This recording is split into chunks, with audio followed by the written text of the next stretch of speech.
इस तरीके से बच्चों के भविष्य के साथ आज सरकार खेल रही है। धर्मेंद्र प्रधान एक शब्द बोलने को राजी नहीं है। बच्चों के भविष्य के साथ खिलवाड़ किया जा रहा है और मैं उम्मीद करता हूं कि सरकार को फैसला लेना चाहिए और जल्द से जल्द धर्मेंद्र प्रधान को इस्तीफा देना चाहिए।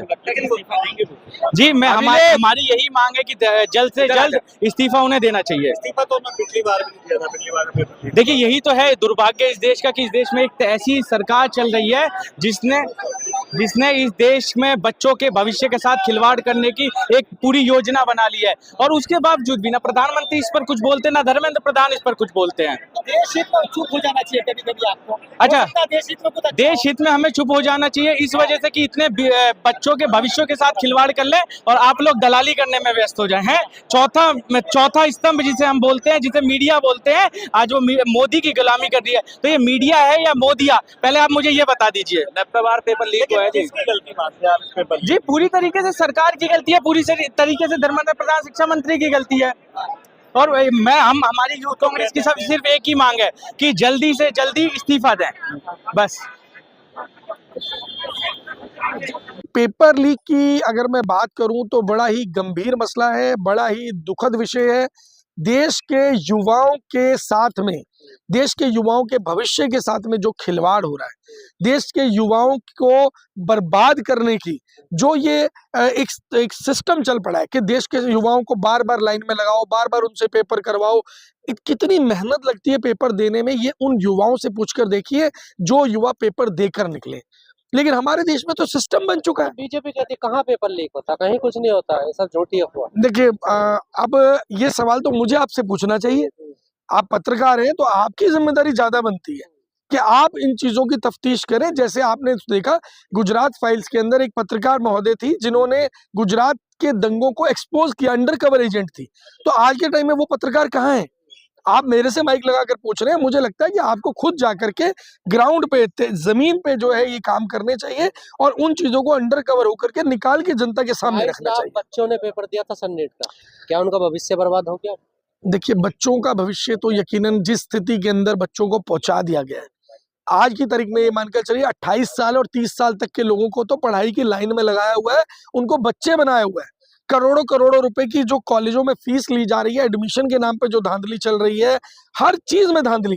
28 साल 30 साल मैं आपको बता रहा हूँ। आज अभी जब आप वीडियो डालेंगे, बर्बादी की कगार पर, जब आप वीडियो डालेंगे, मैं बिल्कुल उसी पे आ रहा हूँ आपकी बात पे, देश बर्बादी की कगार पे क्यों है। आज जब आप ये वीडियो डालेंगे तो आप देखेंगे 40-40 साल के लोग हो चुके हैं, जिनकी उम्र हो चुकी है, जिनकी शादियां नहीं हो रही हैं। 40 साल, ये वो देश है जहां पर 21 साल के युवाओं की, बच्चों की शादियां हो जाया करती थी और जब वो 40 साल के होते थे तब तक उनके 20 साल के बच्चे होते थे जो पढ़ाई करके भविष्य की तैयारी करते थे। तो आज उनके भविष्य को खा गई है ये राजनीति हमारे देश की। कह रहे हैं कि इसमें कोचिंग सेंटरों के हाथ है, एजेंसी का तो हाथ है, कोचिंग सेंटरों के भी हाथ है। बड़े माप के जी बिल्कुल बिल्कुल, मैं आपकी बात समझ रहा हूँ। कोचिंग सेंटर का हाथ है। कोचिंग सेंटर चला कौन रहा है? नेताओं के दलाल। हमारे देश में नेताओं ने केवल और केवल देश के दलाल पैदा किए हैं, देश की राजनीति में दलाल पैदा कर दिए हैं, जिनका काम केवल और केवल अपनी जेब भरना और अपने नेताओं की जेब भरना। अगर हम आज भी नहीं जागे तो वो दिन दूर नहीं जब आपको रोटी मिलनी बंद हो जाएगी और जिस दिन आप घर से बाहर निकलेंगे और अपने नेता के घर में घुस जाएंगे और उससे जाकर के रोटी मांगेंगे, क्योंकि आपके पास विकल्प नहीं बचेगा। जिस तरीके से आपको बर्बाद किया जा रहा है, आपकी आंखें बंद हैं, आपकी आंखें खुल नहीं रही हैं, आपको सिर्फ और सिर्फ अपने नेता दिख रहे हैं। तो सब राष्ट्रहित में हो रहा है ना। देखिए, हाँ तो देशभक्ति आपको अपनी दिखानी होगी ना। देखिए, हाँ तो देशभक्ति क्या सिर्फ आम जनता को दिखानी है? आम जनता जो है वो अपनी गाड़ी से अपने ऑफिस भी ना जाए, उसको तो ऑनलाइन करना है। लेकिन हमारे देश के नेताओं को 150 गाड़ियों का काफिला लेके चलना है भाई। तो देशभक्ति उन नेताओं को नहीं दिखानी। वो जो बड़ी बड़ी पार्टी करते हैं, हजारों लोगों को पार्टी करके देते हैं, उनको देशभक्ति नहीं दिखानी। आपको अपने घर में अगर 2 वक्त की रोटी बनाने के लिए 50 ग्राम तेल यूज करना पड़ गया तो देशभक्ति आप दिखाएंगे। तो मतलब वो नेता को देशभक्ति नहीं दिखानी। तो क्यों भाई? संकट में है क्या देश? देखिए, संकट तो सही में गंभीर है, लेकिन कुछ लोग तो वो थे जो समझ चुके थे, कुछ लोग वो थे जो ना समझने का नाटक कर रहे थे। वो लोग जो नाटक कर रहे थे कि हाँ हम ये अगर रिएक्ट नहीं कर रहे हैं, कोई जवाब नहीं दे रहे हैं, कुछ बता नहीं रहे हैं, कुछ बोल नहीं रहे हैं, तो इसका मतलब जनता को ये लगेगा कि सब कुछ ठीक चल रहा है। और वाकई में देश की जनता देश के कुछ नेताओं को तो भगवान मानती है और वो ऐसा विश्वासघात कभी भी बर्दाश्त नहीं कर सकती कि उनका भगवान उनको धोखा दे सके। पहले जी वो मोदी जी मना कर रहे हैं सोने की चीजें मत खरीदिए, आप सोने की घड़ी पहन के खड़े हैं, आप तो देशद्रोही साबित कर दिए जाओगे। तो देखिए, देश के क्रांतिकारी हमेशा देशद्रोही ही रहे हैं। चाहे अंग्रेजों का समय रहा हो तब भी क्रांतिकारी देशद्रोही ही रहे हैं, और चाहे मुगलों का समय हो तब भी बगावत करने वाले हुकूमत के बागी ही रहे हैं। तो उससे क्या फर्क पड़ता है?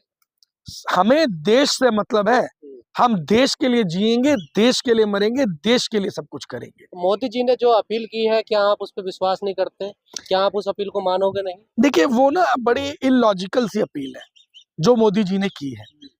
आप सही मायने में दिल पर हाथ रख के बताइए, आप पत्रकार हैं, बाकी भी पत्रकार यहाँ हमारे साथ खड़े हैं, सही मायने में बताइए, अगर आपके घर में आपकी बहन की शादी होगी, आपकी बेटी की शादी होगी, क्या आप, क्योंकि केवल आप बेटी को नहीं दे रहे हैं, बेटी के आने वाले पूरे जीवन के लिए आप उसको दे रहे हैं, और एक बार कन्यादान किया जाता है, एक बार बेटी को दिया जाता है।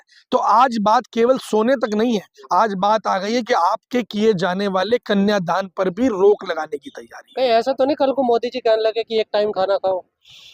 हो सकता है ऐसा पॉसिबल? देखिए, मुझे लगता नहीं कि वैसे ऐसा इलॉजिकल बात मोदी जी बोलेंगे, और मुझे लगता है बोलनी भी नहीं चाहिए, क्योंकि लेकिन ये तो बात तय है कि देश अब मोदी जी से संभल नहीं रहा है। तेल खाने के लिए तो उन्होंने कह ही दिया ना। हमें देखिए, एक तो हो गया मैं मोदी जी के विरोध में बोलूं, और एक हो गया कि मैं गाइड करने का प्रयास करूं, आपको बताने का प्रयास करूं कि क्या सही है। सही ये है कि देश की जनता को आज भी अपनी नींद से जाग जाना चाहिए। अगर आप आज भी जाग जाते हैं तो यकीन मानिए कि कहीं ना कहीं आप बच जाएंगे, आप अपने लिए कुछ व्यवस्था कर पाएंगे, आप अपने बच्चों को पालन पोषण कर पाएंगे। लेकिन अगर आप किसी को भगवान मान करके उसके पीछे आंख बंद करके चलते रहेंगे तो वो तो बच जाएगा, लेकिन आपको आने वाली खाई में धकेल देगा। मोदी जी भगवान है? मैं नहीं कह सकता, लोग कहते हैं, तो हम किसी की आस्था को ठेस नहीं पहुंचाते। आप भगवान मानते रहिए, लेकिन आंखें खोल कर मानिए। अगर सामने वाला आपको खाई में धकेलने वाला है तो कम से कम खाई में मत गिरिए, अपने बच्चों के भविष्य को बचा लीजिए। सरकार की नीतियों पे लगातार सवाल उठ रहे हैं, आप भी मानते हैं नीतियां गलत है? सरकार की नीतियां गलत नहीं है, सरकार की नीतियां इन्फ्लुएंस्ड है। आज देश जो है वो पूंजीवाद के कब्जे में चला गया है।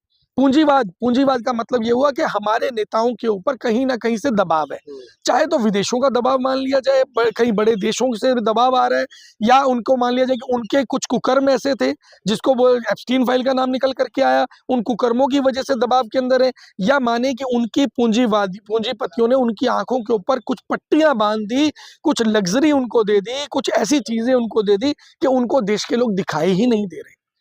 तो अब ऐसी स्थिति के अंदर देश को आज उन लोगों की जरूरत है जो आकर के सही मायने में देश को संभाल पाए। देश का अगर संकट आएगा तो जनता ही उसकी परीक्षा देगी, या जो उसका देश का ठेकेदार है उसे भी कुछ परीक्षा देनी? देखिए, परीक्षा तो देश की जनता ही देती आई है, लेकिन वो परीक्षा तब दे पाएगी जब देश की जनता इन चीजों को समझ पाएगी, जब जनता के अंदर अंडरस्टैंडिंग होगी कि हाँ, सही मायने में हमें समझना है, सोचना है, और सोच समझ कर निर्णय लेना है। आंख बंद करके किसी को अगर आप भगवान मानेंगे और आपको पता भी नहीं है कि वो भगवान है भी कि नहीं, तो फिर उस स्थिति के अंदर यही स्थिति पैदा होगी कि आपके घर से गैस खत्म हो जाएगी, आपके घर पे तेल खत्म हो जाएगा, आपके घूमने पर रिस्ट्रिक्शन लग जाएगी, आपके विदेश घूमने पर रिस्ट्रिक्शन लग जाएगी, आपको कहीं पर भी कुछ जो उनका मन करेगा, आपके भगवान का, नकली भगवान का मन करेगा, वो आपको आदेश दे देगा और आपको वो मानना राहुल पड़ेगा। गांधी की बात ठीक है क्या, जो उन्होंने कहा भारी संकट से देश गुजरने वाला है? देखिए, राहुल गांधी जी थोड़ा सा लेट चलते हैं। मुझे ऐसा लगता है कि राहुल गांधी जी को ये सब तो चीजें पहले से कह रहे थे ना। नहीं, देखिए, जो जिस हिसाब से कांग्रेस को आवाज उठानी चाहिए थी, कांग्रेस उस हिसाब से आवाज नहीं उठा पा रही है।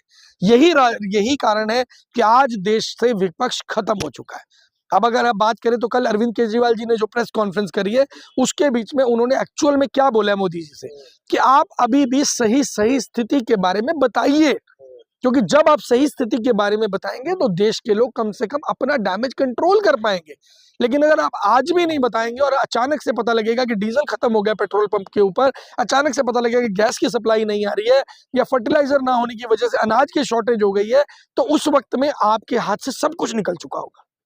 तो इसलिए आज बहुत जरूरी है कि सच्चाई को सरकार सामने रखे, और ये रखे बिना अगर आप खुद के ऊपर इमेजिन करके देख लीजिए, आपको पता नहीं है कि भाई गैस खत्म होने वाली है, गैस की सप्लाई आने वाली है, नहीं आने वाली है, और अगर आपके घर में गैस खत्म हो जाती है और 15 दिन छोड़ो 2 दिन गैस नहीं आती है, साहब आपकी जिंदगी नर्क बन जाएगी। ये सच्चाई है। हमारी जो बहनें भी, पत्रकार बहनें हैं जो इंटरव्यू ले रही हैं, वो भी इस बात को सहमत तो हो। पल्ला झाड़ने दी ना, कोरोना काल में देखिए यही हुआ, अब भी देखिए यही हुआ। सरकारें पल्ला कब झाड़ती हैं, आपको समझना होगा। सरकारें पल्ला तब झाड़ती हैं जब आप उनसे सवाल नहीं पूछते हैं। अगर आप सवाल नहीं पूछेंगे, आप अपनी जरूरत के बारे में मांग नहीं करेंगे। अब एक छोटा बच्चा है घर के अंदर, उसे भूख लगी और वो बोल नहीं रहा, तो माता पिता को तो नहीं पता चलेगा ना। अगर बच्चा नहीं रोएगा तो माता पिता को कैसे पता लगेगा कि वो भूखा है। अगर वो रोएगा, वो चिल्लाएगा, किसी चीज की मांग करेगा, तो यकीनन उसे खाने को दिया जाएगा, नहीं तो लापरवाही। हाँ, मोदी जी से क्या कहना चाहोगे आप, जो भी मौजूदा संकट है? मैं मोदी जी से बस एक विनती करना चाहूंगा कि मोदी जी, हमारे देश के लोग बहुत आम लोग हैं, हमारे देश के लोग बहुत साफ दिल के लोग हैं, हमारे देश के लोग बहुत ईमानदार लोग हैं। बस इनसे दगा मत कीजिए, इनसे धोखा मत कीजिए, इनको सच सच बताइए देश की क्या स्थिति है, क्योंकि अगर इनको आप सच बता देंगे तो शायद ये लोग आपको माफ कर देंगे।